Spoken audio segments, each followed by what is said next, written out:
Bonjour à toutes et à tous, bienvenue sur Éducative. Alors, un exercice qui aujourd'hui permet d'utiliser cette formule, qu'on prend un petit peu à l'envers, puisqu'on vous donne une suite géométrique de raison 5.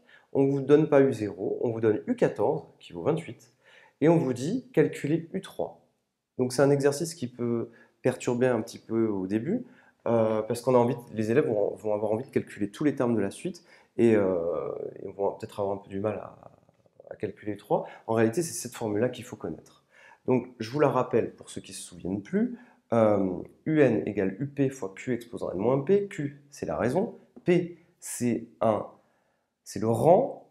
C'est un rang donné qui est plus petit que N. Donc, si là, vous avez par exemple 200 et là, vous avez 13, eh bien, l'exposant qui est ici, c'est 200 moins 13. Il suffit de faire le calcul. Alors, comment va-t-on faire pour calculer U3? Dans un premier temps, il faut écrire une formule où dans laquelle U3 intervient.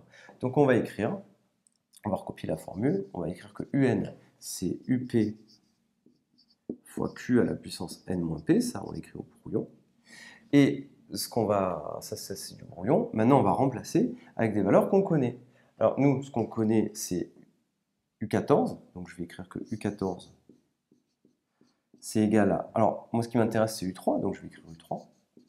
Et pourquoi je l'écris dans cet ordre-là? Parce qu'on a dit que N était plus grand que P.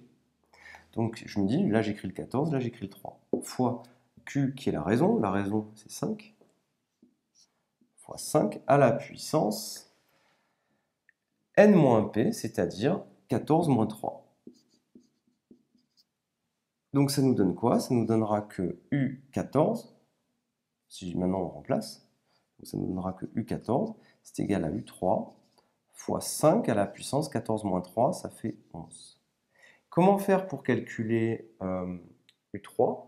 Eh bien, U3, je divise ici et ici, alors pour ceux qui ne se souviennent plus, je divise ici et ici par 5 puissance 11, puisque dans une égalité, on a le droit de diviser les deux membres de l'égalité par une même quantité.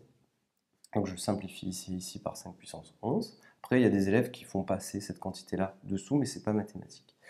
Et au final, vous aurez que U3 est égal à U14 sur 5 puissance 11. Il suffit juste de recopier.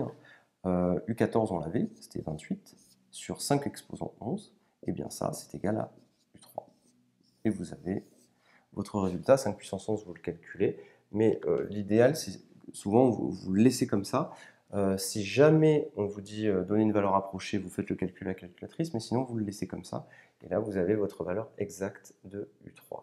Alors, c'est un exercice qu'il faut savoir refaire parce qu'il permet d'apprendre ces deux formules-là, de les manipuler. Et si vous maîtrisez ces exercices, vous maîtrisez du coup ces formules dans tous les sens. Je vous remercie et à très bientôt sur Éducative.